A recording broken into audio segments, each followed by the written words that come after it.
You're standing at the edge of a cliff. Behind you, a familiar life, neatly labeled folders, color-coded calendars, structured routines, small victories. Ahead of you? Nothing. A wide black sky. A drop into silence. A future that refuses to show its face. You glance behind again, just to be sure. That life, while stressful and crowded, was predictable. It made sense. It followed your plan. And then something snapped. Maybe it was a diagnosis, a betrayal, a job loss, a war, a death, a call at 2:17 a.m. that made your hands forget how to hold the phone. Whatever it was, it reminded you of a truth you didn't want to remember. You were never in control. And now you're staring into the abyss, not because you've failed, but because the veil has lifted. And you're wondering, what if all of it, your routines, your mantras, your hustle, wasn't mastery, but illusion? What if your grip on life was never more than a story you told yourself to avoid collapse? And what happens when that story breaks? Here's the paradox. You build your life around control. You crave it like oxygen. You wear it like armor. You call it safety, productivity, discipline, success. But deep down, control doesn't feel safe. It feels fragile, like a house made of glass. And the wind is always coming. You check your phone compulsively. You plan vacations so thoroughly you forget how to enjoy them. You overthink every message, every meeting, every glance. You track your steps, your sleep, your macros, your moods, trying to catch chaos before it catches you. But it always does, because chaos isn't a glitch in the system. It's the system itself. And the more you try to conquer it, the more it reveals your powerlessness. You want to believe you're steering the ship, that if you try hard enough, strategize long enough, optimize every variable, you can prevent the storm. You can predict the wave. You can keep yourself safe. But you can't. And that realization doesn't come softly. It comes like a hurricane, tearing through your carefully curated identity. What is control, really? It's not about power. It's about fear. It's about clinging. Control is how you make meaning in a meaningless world. It's how you avoid the terror of uncertainty.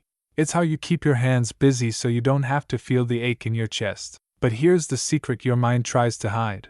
Control isn't the cure for chaos. It's your reaction to it. And the more you grip, the more you suffer. Because you are trying to dominate what was never meant to be tamed. This is the illusion, that if you can just get the promotion, fix your relationship, follow the right diet, say the right thing, do all the right things, then you will finally breathe, finally rest, finally feel safe in your skin. But control doesn't bring peace. It brings pressure. And pressure, when constant, becomes identity. You are not a person anymore. You are a project. You are a management system. You are a tightly wound rope, terrified of unraveling. Now imagine letting go, not in defeat, but in awakening, not in collapse, but in surrender, not giving up on life, but giving up the illusion that you could control it. What would that feel like? Would you feel free, or lost, relieved, or irrelevant, awake, or exposed? Would you mourn the structure, or discover your soul beneath it? Because here's the deeper truth. You were never supposed to control everything. You were supposed to experience it, to feel it, to move through it, not manage it. Control is the armor you built when no one taught you how to trust. But trust doesn't come from gripping tighter. It comes from remembering something older than your trauma, older than your stories. That life is not a machine. It's a mystery. And mystery doesn't ask for control. It asks for presence. And now we begin the descent, not into chaos, but into the roots of the illusion. Where did this hunger for control begin? What trauma, what philosophy, what culture convinced you that control was safety? And what happens when we strip that belief to its bones? In the next section, we go back to the psychological scars and philosophical ghosts that planted this obsession in your bones. Not to blame, but to understand. Not to fix, but to wake up. Because only by tracing the illusion to its source can we finally reclaim what control stole from us, our humanity. The roots of our obsession with control go deep, much deeper than most of us are comfortable acknowledging. To truly understand the illusion of control, we must first understand why we crave it. This is not just about personality quirks or personal habits. This is something embedded in the very fabric of human psychology and history. To begin, let's revisit something uncomfortable. The first time you learned that the world wasn't safe. This isn't about something specific, necessarily. It's not a single event that broke your belief in safety. It's a gradual unraveling of innocence. Think about it. As children, we are given an environment of chaos. Chaos that we don't understand, that we can't control, and that can sometimes be terrifying. A loud noise, a sudden change, a parent's anger, a friend's betrayal. When you were young, you didn't have the tools to understand what was happening. All you knew was that the world was unpredictable. It was unreliable. It was unsafe. And there was nothing you could do to prevent it. So, as a child, your mind naturally adapted to this chaos in the only way it could. It sought patterns. It sought control.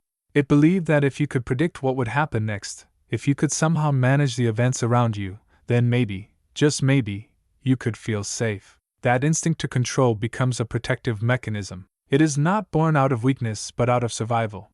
But somewhere along the way, that need to control becomes an obsession. It turns from a healthy coping strategy to a full-fledged addiction to order.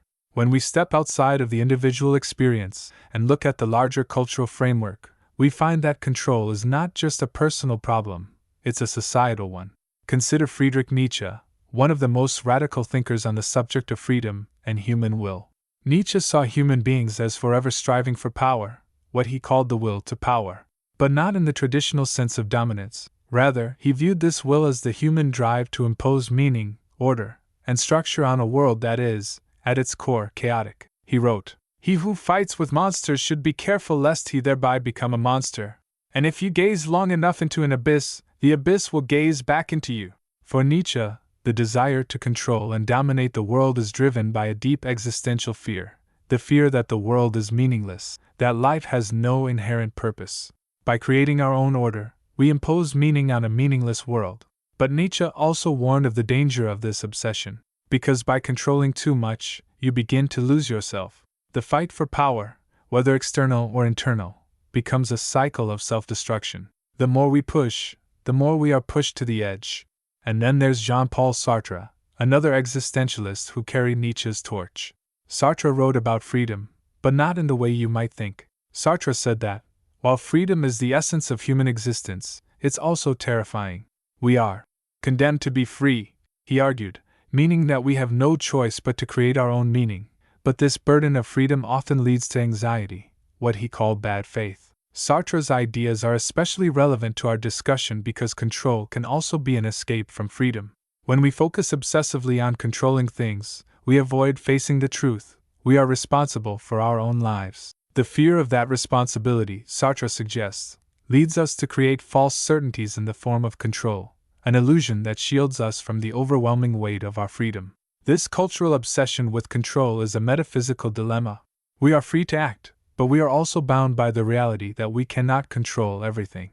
Our minds rebel against this truth, and so we seek certainty wherever we can, constructing systems, rituals, and habits that provide us with illusionary comfort. But these structures are not rooted in reality. They are crutches, keeping us from walking the uncomfortable, yet freeing, path of accepting the chaos of existence. Psychologically speaking, control is a response to fear. Consider the classic concept of the inner child. This part of the self holds our earliest memories of vulnerability. It is the part of us that was, at one time, helpless and unsure. As we grow older, we begin to seek protection, both from the world around us and from the feelings inside us that we cannot control. The more chaotic the world becomes, whether through external events or inner turmoil, the more desperately we grasp for control. This need for control often translates into a cycle of perfectionism, as we try to micromanage every aspect of our existence, believing that if we get everything right, we can somehow avoid the pain of loss or failure. But it's a losing battle, because perfection doesn't exist, and life will never be fully controlled. What we're really seeking is certainty, a way to feel grounded in a world that constantly shifts beneath our feet. And yet, the more we try to control, the more anxious we become, as we are reminded again and again that we cannot fully manage our environment or our emotions. The attempt to control doesn't bring peace, it amplifies the fear. As we've seen, the need for control isn't just personal, it's cultural. Our entire societal framework is built on the myth of control. The work ethic, the achievement culture, the obsession with self-improvement, all of these ideas are based on the belief that we can shape our lives through sheer willpower. Look around. We've been taught that success is only for the hardworking and disciplined. We've been told that feelings of uncertainty and anxiety are weaknesses. We are constantly encouraged to be in charge, to dominate, to control, to perform. But at what cost? Society doesn't teach us to let go. It teaches us to strive. It doesn't teach us to feel. We're taught to manage. It doesn't teach us to rest. We're taught to be productive. We've traded our humanity for functionality. And in doing so, we've lost our capacity for peace. We've established that the need for control doesn't arise out of a desire for power, but out of fear. A deep, existential fear of vulnerability, uncertainty, and the unknown. But the consequences of this need for control are not always immediately visible. The damage is silent, insidious, and far-reaching, far beyond the obvious stress of trying to manage every detail of your life. The illusion of control doesn't just affect your day-to-day actions, it shapes your worldview, your relationships, and even the way you experience reality itself. Perfectionism is a direct byproduct of control. It's not just about getting things right. It's about needing to get things right to maintain a sense of order. This insatiable desire to perfect everything, your work, your relationships, your appearance, often stems from a deeper fear of being imperfect, of not measuring up, of being seen as vulnerable. But this hunger for perfection doesn't bring freedom. It brings exhaustion. And as you chase perfection, you abandon yourself. You abandon the truth of your emotions. You abandon the acceptance of your flaws. You abandon the real you, who isn't perfect but is whole. But perfection is not the problem. It's the excessive control that demands perfection to survive. And this narrow lens of perfectionism distorts your perception of success and failure. It's not about achieving goals, it's about avoiding failure at all costs. When you define your worth based on control, you're setting yourself up for a lifetime of frustration. Because you can't win against a force as unpredictable as life. It will always find a way to remind you of your limits, even when you think you have it all figured out. And when you inevitably fall short, the guilt, shame, and self-criticism rise up. You've lost touch with the self that was worthy of love, regardless of outcomes. You begin to view yourself not as a person with potential and purpose, but as a machine to be optimized. The psychological cost of control is the loss of the authentic self. When you live in the constant pursuit of controlling everything around you, the natural flow of life, your creative impulses, your desires, your joy, gets squeezed out. In its place, the urge to perform. You become a function of your surroundings, adjusting to fit the mold. Every decision is about how to project a perfect image, how to avoid being criticized, how to make sure people see the version of you that you want them to see. But this isn't the real you. This is a persona, a mask, crafted by the demands of society and your own fear of vulnerability. As the years pass, the distance between who you are and who you project grows wider. You no longer know where the mask ends and the true self begins, and yet you continue to wear it. But the consequence is devastating. You start to feel disconnected from your own life. Your relationships become transactional, because you're too focused on maintaining the image. Your passions fade, because you're too busy performing to experience anything fully. And slowly, quietly, the world becomes a backdrop to your performance. You stop living and start surviving. You no longer ask, "What brings me joy?" You ask, "What can I control?" Control feeds anxiety. The more you try to manage your life, the more you become aware of how much can go wrong. And the more you try to prevent that, the larger the anxiety grows. It's a paradox. The more you try to control the unpredictable nature of life, the more you feel the weight of uncertainty. The less space you give for spontaneity, the more fragile your sense of security becomes. You become anxious because you know, deep down, that no matter how much you control, there is always something you can't control. A phone call you didn't expect. A traffic jam you can't avoid. A person you can't change. And every time something slips through your grasp, it triggers the fear of losing control. This creates a vicious cycle. Control leads to anxiety. Anxiety leads to more control. More control leads to more anxiety. Eventually, you start avoiding risks. You avoid spontaneity. You avoid doing anything that might disrupt the delicate balance you've created. And in the process, you lose your ability to take risks, to grow, and to live fully. Your anxiety becomes your prison, built not by life itself, but by your attempt to control it. When we zoom out, we realize that control is not just a personal issue, it's deeply cultural. In fact, the very systems that run our world are built on the idea of control. The corporate ladder, the pursuit of success, the ideal of the perfect body, the chronically busy lifestyle, They are all built on the belief that the more control you have over your time, your actions, your environment, the more successful you are. This cultural conditioning, however, is a trap. We are taught that if we just work harder, get smarter, and optimize every minute of the day, we can somehow avoid suffering. But in doing so, we trade our humanity for productivity. We sacrifice our authenticity for achievement. We let go of the beautiful messiness of life in exchange for the clean, orderly illusion of control. And this belief in control is relentless. Society tells us that if we don't have our lives figured out, if we're not constantly improving, if we're not winning, in every sense of the word, then we're somehow failing. But is this really success? Is this true living? Or have we been sold a story that tells us we can control life, when life was never meant to be controlled in the first place? The price of control is not only emotional, it is relational, it is spiritual, it is psychological, and most importantly, it is cultural. When we try to control everything, we stop being present for the moments that actually matter. The quiet moments of connection with loved ones, the still moments when creativity arises, the moments of play, of laughter, of pure joy.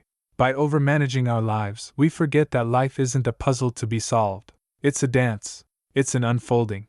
It's a flow. It's time to break free.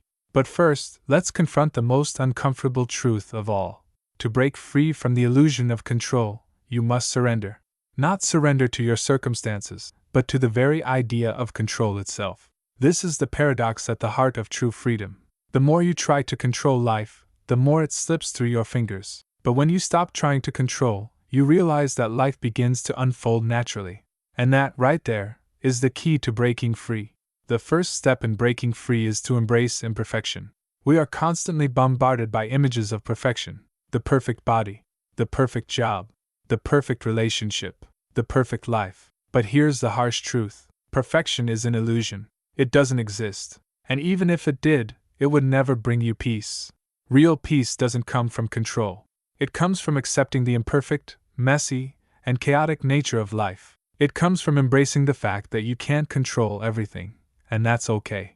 Because when you let go of the need for perfection, you free yourself to be whole, and in that wholeness is where true freedom lies. You're not a failure because your life isn't perfect. You're a human being who's alive, who's experiencing the richness of life, with all its flaws and contradictions. Now, let's talk about courage. It takes a tremendous amount of courage to let go of control, to stop trying to shape life according to your will, to stop trying to manipulate people, outcomes, and situations. But the real courage comes from trusting that life has a way of unfolding exactly as it should, even when you don't understand it. It's the courage to sit with uncertainty, to stand in the unknown, and to trust that you'll be okay. This doesn't mean you stop making decisions. It doesn't mean you stop taking action. It means you let go of the illusion that you can control everything, and instead, you choose to flow with life. Think of it like a river. You can paddle hard and try to steer your boat in every direction, but eventually, you'll hit a current you can't control. Or you can relax, let go of the paddle, and let the river carry you to the next destination. Life flows around you, not because you control it, but because you trust it. This may sound counterintuitive, but the more you surrender, the more you reclaim your true power. When you stop trying to control, you make space for choice. Real choice. Think about this. When you're constantly trying to control the outcome, your choices become limited. You make choices out of fear of failure, fear of judgment, fear of the unknown. But when you stop needing control, you shift from fear-driven choices to authentic choices. You begin to act in alignment with your values and your true self, not because you want to avoid something but because you are choosing to create from a place of trust. Surrendering doesn't make you powerless. It empowers you to live from a place of deep inner knowing. It gives you the courage to make decisions not based on a need for safety, but based on a desire for truth, growth, and connection. What does it mean to trust radically? It means trusting that you are enough as you are. It means trusting that even when things don't go according to your plan, you'll still be okay. It means trusting that life is unfolding exactly as it should, even when you can't see the bigger picture. But trust doesn't come naturally. It has to be cultivated. This means taking small steps every day to let go of the need for control. It means releasing the tight grip on your plans and expectations, and instead, opening your hands to whatever comes your way. Radical trust means trusting yourself to handle whatever challenges arise, even when you can't anticipate them. Trust in the people around you, not to be perfect, but to be human. Trusting the universe, not as a passive force, but as a living, breathing entity that is working with you, not against you. Trust is the rebellion. It is the act of saying, I'm no longer afraid of the unknown. I'm going to embrace it, with all its mystery and potential. As you begin to surrender control, you will start to notice something beautiful. You begin to experience life fully. When you stop micromanaging every moment, you make space for life to show up in unexpected ways. You start to see new possibilities, ideas, connections, opportunities, because your mind is no longer clouded with the need to make everything fit into your narrow version of how things should be. This is where true creativity lies, in the freedom to follow your impulses, your intuition, your curiosity, in the spontaneity of life, where you don't have to predict the outcome, just enjoy the journey. The person you were trying to control, the one you were trying to keep perfect, will start to reveal itself in all its authentic beauty. Ultimately, breaking free from the illusion of control is about reclaiming your life from fear. Fear is what drives the need to control. Fear is what keeps you in cycles of self-doubt and stress. Fear is what limits your possibilities and confines you to the small world you've built. But courage, the courage to surrender, the courage to trust, is the antidote to fear. And when you step into that courage, you will discover that the world isn't something to control. It's something to live in, something to create with, something to be part of, not apart from. This is the rebellion. The rebellion against the myth that control equals safety. The rebellion against the lie that you can manage life like a spreadsheet. The rebellion to be free, to be real, to be human. The moment of realization comes softly. You've fought the fight. You've surrendered the mask. You've let go of the stories you built around control. But there's still something in you that wonders, is there something deeper than surrender? Is there a final piece to this puzzle that, once seen, will make everything fall into place? Yes. And it's this. Control was never the problem. The problem was thinking you could control it all. Life is not a game to be won. It is not a race to be completed. It is not a puzzle to be solved. Life is a current, a flow, a dance, a story unfolding moment by moment. And you are part of that flow.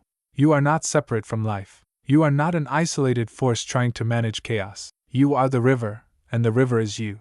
This is the truth. You can spend your entire life fighting the current, attempting to carve your own path, resisting the forces of nature, hoping to somehow control it all. But there is no point in fighting the flow, because when you fight the current, you fight your own life force. And when you surrender, you do not lose your power, you rediscover it. This is the ultimate realization. You were never meant to control the current. You were meant to flow with it. Control, as it turns out, was an illusion, a response to fear. You didn't need to control. You needed to trust. In the midst of chaos, in the uncertainty of life, there is freedom. Not in structure, but in surrender. When you let go of the need to manage everything, you create space for the universe to enter. You create space for possibility, for joy, for creativity, for love. This is the rebirth of the self. The rebirth from being a survivor to being alive. In this new reality, there is no fear of loss. Because the only thing worth clinging to is your truth. Here's where the final paradox lands. The more you let go, the more you gain. When you stop trying to hold life together with your forceful grip, you realize that life has its own rhythm. A rhythm you are not only a part of but that you are guided by. This is where the confusion ends. You stop chasing perfection. You stop fighting against the flow of life. And you stop fearing the unknown. Instead, you embrace it. The ultimate truth is not that control is bad. The truth is you never needed it. And in realizing this, you free yourself from a lifetime of self-imposed restriction. You don't need to control the outcome. You need to participate in the journey. To let go isn't to give up. It is to accept. And it is in acceptance that you find your power. The illusion of control keeps you locked in a mental prison, constantly questioning, constantly managing, always checking the locks to see if everything is safe. But the key to freedom is the realization that you don't need to control what you cannot control. You don't need to manage every aspect of life. You just need to experience it fully. The freedom you seek is not in perfection, but in presence, not in control, but in letting go. And here it is, the new paradigm. You were never meant to control your life. You were meant to experience it.